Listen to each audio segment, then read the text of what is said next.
Hi everybody, it's Claire back with another art journal video, and in this one I'm playing with some of Dina's brand new release for October.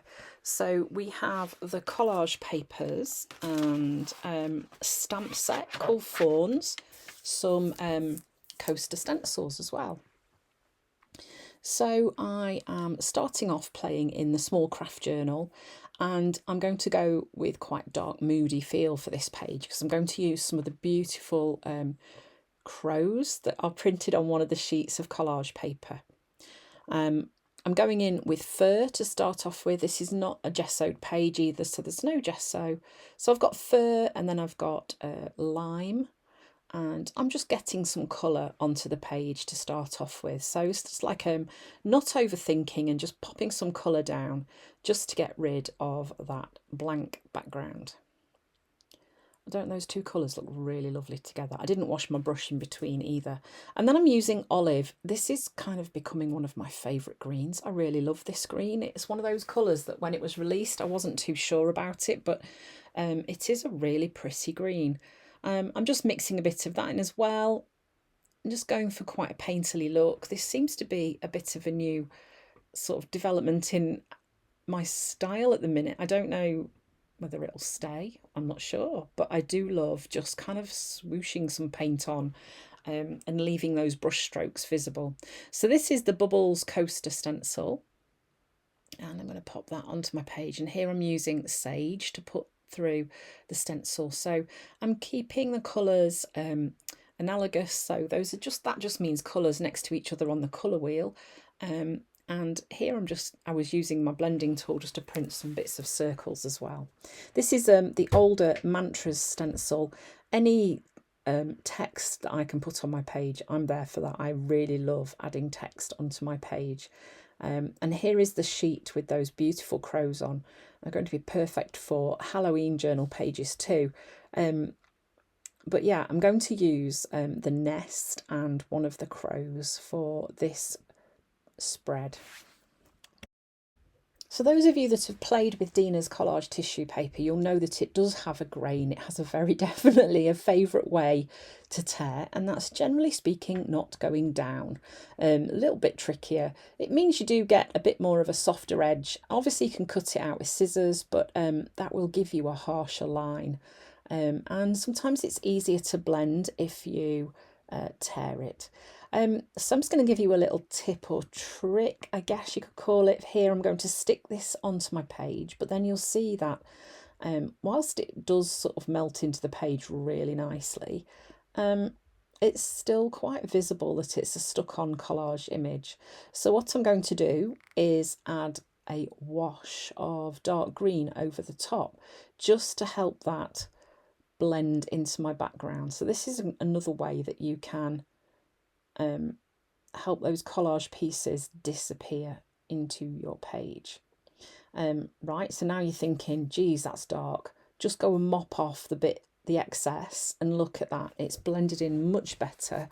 Here I'm using the Branches Redux mask, which was one of the more recent releases as well, and using Cocoa. It's making a rare appearance on my journal page. I don't often use this colour, and I don't really know why. It's just not really my jam, but I really like it on this page. I think it works really nicely. So I'm just putting a few of those on there as well, just kind of starting to build up those layers. So then because I want to bring the images forward, I'm just going to go in with some brush strokes over the collage images that are already there.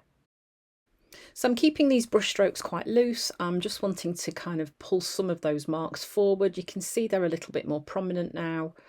I'm not worrying too much about it being perfect. I then want to mirror those kind of marks on the other side of my page just to create some balance as well.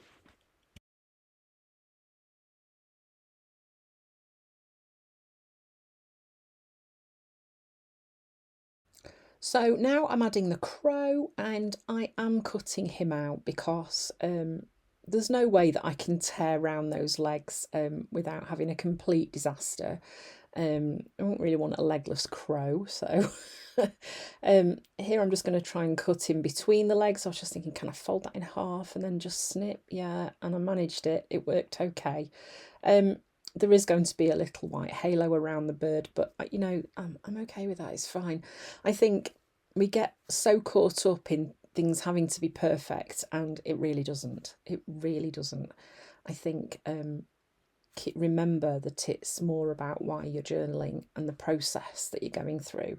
The fact that you're moving your hands and you're doing something creative is much more important than creating a perfect journal spread. So now I'm just going in with a white Signo Uniball. I'm just adding some white marks back onto the nest on the right hand side and the branches, just to kind of pop those out a little bit more, keeping it loose and sketchy.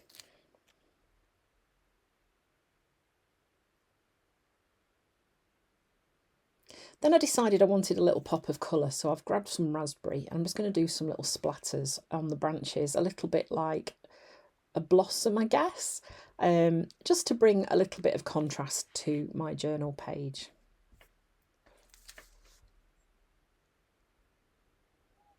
And then I was just wiping the splatters off the crow as well.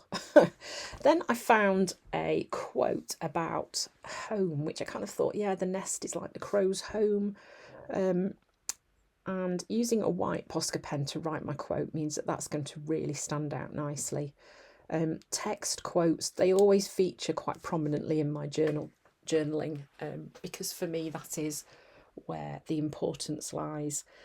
So yeah, just using this white Posca pen to get the words on the page.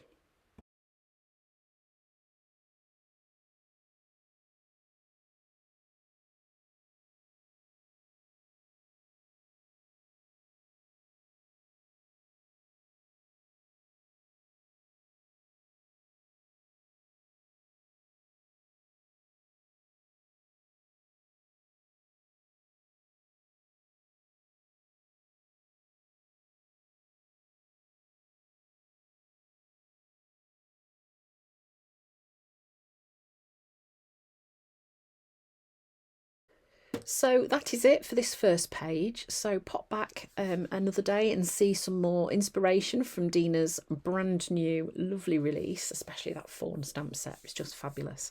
So thanks for watching. I hope you found some inspiration and I hope to see you again soon.